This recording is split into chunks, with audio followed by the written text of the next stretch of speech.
to a woman, and the woman relegates him to the friend zone because she doesn't find him sexually interesting. I want to say something about the friend zone.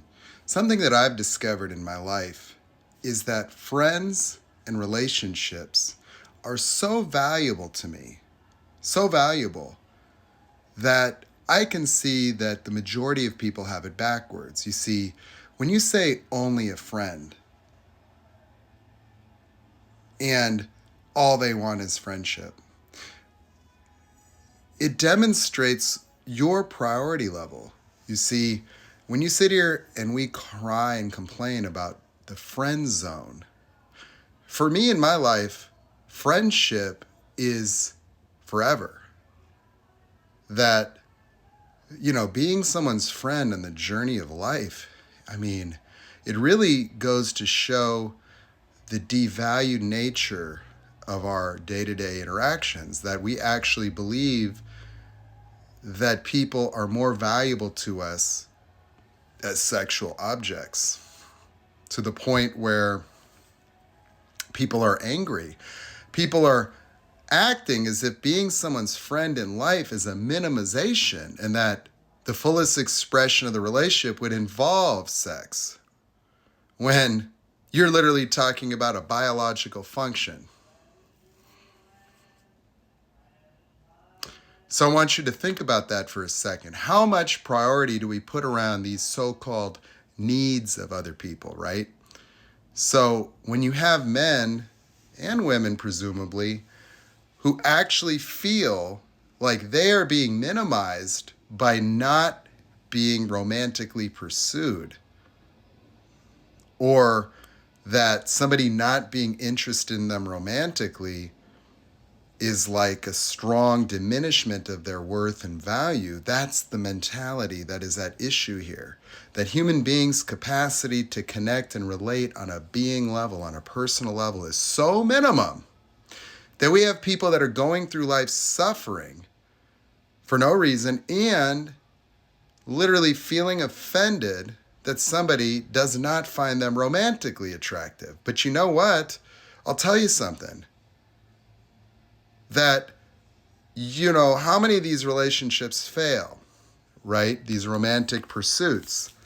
When maybe, just maybe, your value and their value is so much higher than the lust or gratification of pleasure, that it should be seen as a great honor that somebody would want to be your friend and not want to destroy it or throw it away over something as trivial and minimal as attraction or romantic interest. That we live backwards in a society where we literally devalue and discard each other, or become angry, enraged, entitled to someone else's attraction to us, and that somehow has any measure or value of who we are as a person or who they are as a person.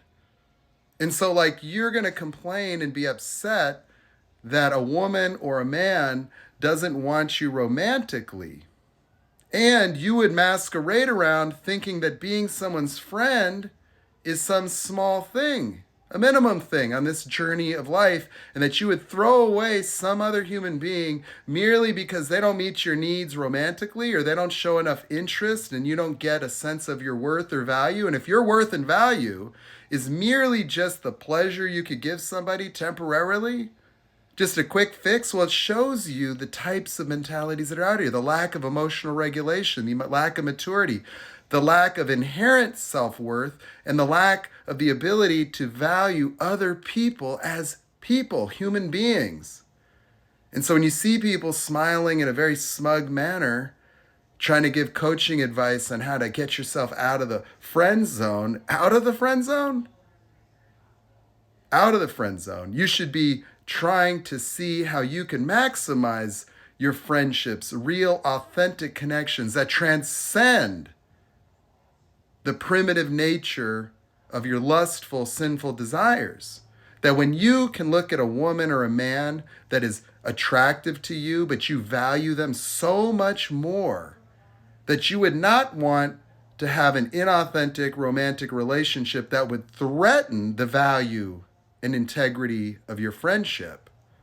That's where you're going to find love, is that you have friends, and maybe, just maybe, you start to recognize that this person could be something more. And then there's something you can share.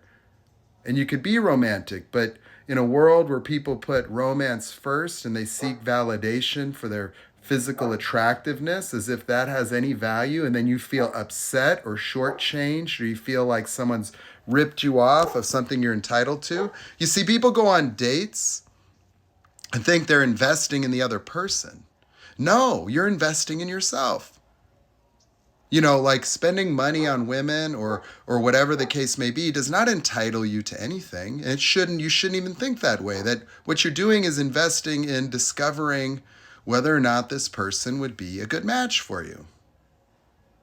But you see, all this fixation and focus on what you can get romantically for yourself is a complete diminishment of the other person, is a complete abomination and disrespect towards the inherent value that somebody's life experiences could bring. And then what are we saying is we have a bunch of people that are masquerading around just trying to figure out how to either protect themselves from the advances of others or trying to figure out how to advance romantically. And so naturally, I could see why women and men would be apprehensive about each other in this world where, you think that, being friend zoned is an offense towards you, but think about what the woman might be protecting herself from when the only focus of this man is to masquerade around within the friend zone so he can have a shot. And so how many women have been burned? How many women have been through the ringer because they trusted somebody? Because they gave in to this person's inauthentic pursuits, the love bombing, all the things that the so-called nice guy thinks entitles him to access to your body. And then you figure it out the hard way. And then what happens is as you get used by all these men that are trying to learn through dating coaches how to get out of the friend zone so they can get you romantically, while being offended if you're not interested romantically, and you gave in, and now suddenly they're talking about your body count.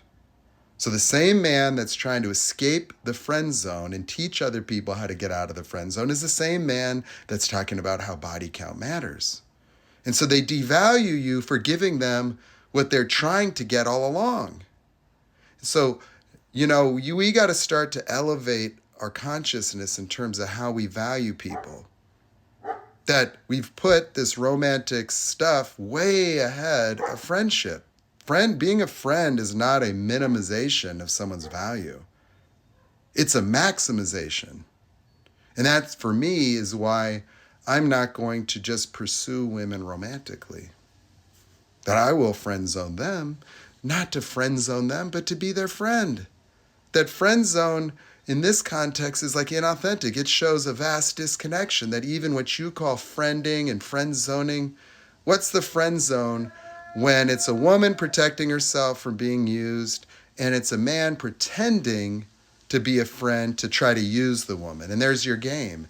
And so you're just gaming up women and they're gaming you up. And these are people that are fundamentally incapable of really asserting the value of themselves and others. That your value as a woman isn't your desirability, and your value as a man isn't your ability to tempt women romantically based on your material stuff or being a provider. And so men that think that they're only a provider and that women are supposed to be a certain way, these are such vast limitations when it comes to how we relate to one another that it's sad, that it has no dignity, no integrity, and it's all victim mentality, no matter how you polish it up. But it's all victimhood. It's like women are this way, men are this way, and that's all you hear is disconnect, disconnect, disconnect, where there's no inherent value for other people, not as a person, not as a being, not as an experience of life, not as somebody that can contribute something other than your pleasure or gratification. And so if that's your whole focus, that's your problem. That's your problem, is you don't value other people besides what they can provide to you. And that's not their problem either. And they may have the same issue as well. So we just have a societies of people that are disconnected.